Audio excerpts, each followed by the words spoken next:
রমাদান মাসে যদি কোনো মেয়ের পিরিয়ড হয়ে যায়, কোনো মেয়ের মাসিক হয়ে যায়, সেই ক্ষেত্রে সে কি ইবাদত করতে পারে বা সে তার সময়টা কেমনে কাজে লাগাতে পারে, এটা মেয়েদের জন্য দামি একটা বিষয়। বিকজ অনেক মেয়ে অনেক প্ল্যান করে যে আমি রমজান মাস আসলে নামাজ পড়বো, রোজা রাখবো, বেশি বেশি কোরআন তেলাওয়াত করবো। হঠাৎ করে কি হয়, পিরিয়ড হয়ে যায় এবং এই জন্য তারা ইবাদত থেকে অনেকটা বঞ্চিত হয়ে যায়। তো তারা এই অবস্থায় কি কি ইবাদত করতে পারে, আমি কিছুটা টিপস ইসলাম থেকে, কোরআন থেকে, হাদিস থেকে দেওয়ার ট্রাই করবো। রাজি আছেন ইনশাআল্লাহ? দেখুন, প্রথম বিষয় মাথায় রাখতে হবে, এই যে পিরিয়ডটা নারীদের হয় এটা হচ্ছে গড গিফটেড থিং, এটা আল্লাহর পক্ষ থেকে আসছে। So first you have to accept the decision of your God, decision of আল্লাহ সুবহানাহু ওয়া তাআলা। আল্লাহ যা করেছেন, there is must be some খায়র, এখানে অবশ্যই কোনো না কোনো একটা কল্যাণ অবশ্যই আছে, এটা মুমিনের বিশ্বাস। অতএব প্রথমে আপনাকে মাথায় রাখতে হবে যে আমি আল্লাহর কোনো বিধানে নারাজ হয়ে যাব না, আল্লাহর কোনো বিধানে আমি অসন্তুষ্ট হয়ে যাব না। আল্লাহকে বলবো, আল্লাহ তুমি কি আর দিন পাইলা না, আমাকে এই দিনই এটা দিতে হলো না, এটা মুমিনের গুণ নয়। মুমিন বলবে, আল্লাহ তুমি যা দিয়েছো আমি তাতেই খুশি। সুবহানাল্লাহ পড়েন আপনারা। So first you have to accept the decision of your God, আল্লাহর সিদ্ধান্ত মেনে নেওয়া, এটাও কিন্তু বড় একটা সওয়াবের কাজ, যে আল্লাহ আমার সঙ্গে যা করেছেন তাতেই আমি খুশি আছি। আচ্ছা, এখন ইবাদত কি করতে পারেন, সেক্ষেত্রে কিছুটা গভীর কথা আপনাকে বুঝতে হবে। সেটা হচ্ছে, দেখেন আপনি এখন একটি মাজুর হালাতে আছেন, আপনি অপারগ, আপনি চাইলেও নামাজ পড়তে পারবেন না, আপনি চাইলেও কোরআন তেলাওয়াত প্রপারলি করতে পারবেন না। এখন আপনি কি করতে পারেন, আপনি মানুষকে ভালো কাজে মোটিভেট করতে পারেন। এটা অনেক দিক থেকে হতে পারে। যেমন একজন মেয়ে, তার কাজিন আছে, তার চাচাতো বোন আছে, মামাতো বোন আছে, সে যদি তাকে নিয়ে বসে কিছু হাদিস শিক্ষা দেয়, কিছু ইসলামের শিক্ষা দেয়, ভালো কাজে তাকে লিড করে, গাইড করে, আর সে যদি ভালো কাজটা তার কথা অনুযায়ী করতে পারে, আল্লাহর হাবিব বলেছেন যে ভালো কাজের আদেশ দেয় আর যে ভালো কাজ করে, তার আদেশ শুনে যে এই ভালো কাজটা করলো, সে যে সওয়াবটা পাবে, যে তাকে আদেশ দিয়েছিল এই কাজটা করার জন্য, ওই বান্দাও সেই সেম সওয়াবটাই পাবে। সুবহানাল্লাহ পড়েন।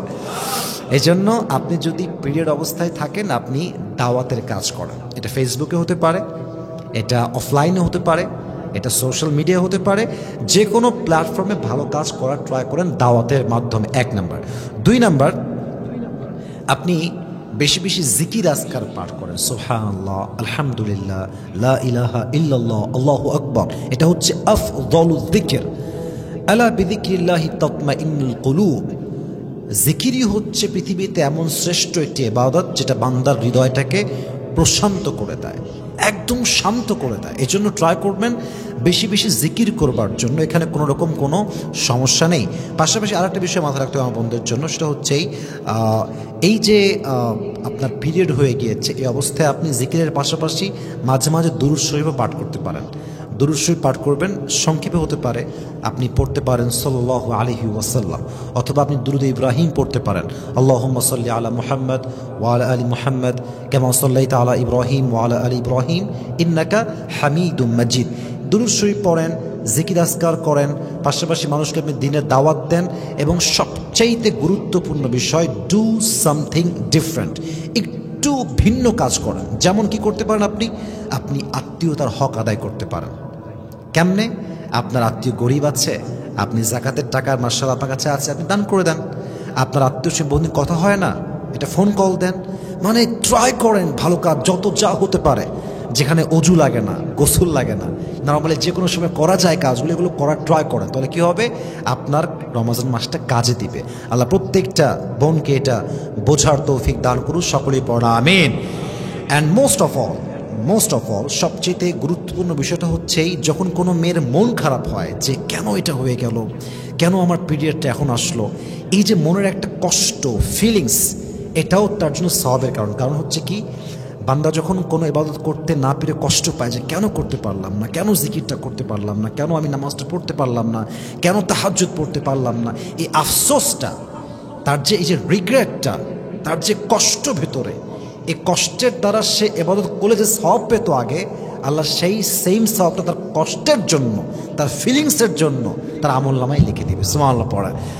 অতএব বোঝা গেল, আপনার যে ভিতরে কষ্ট লাগছে, এটাই হচ্ছে আপনার মুমিন হওয়ার সবচেয়ে বড় একটা পরিচয়। হাদিসে আসছে, ইদা সাররাতকা হাসানাতুকা ওয়া সাআতকা সাইয়্যাতুকা ফাআনতা মুমিন।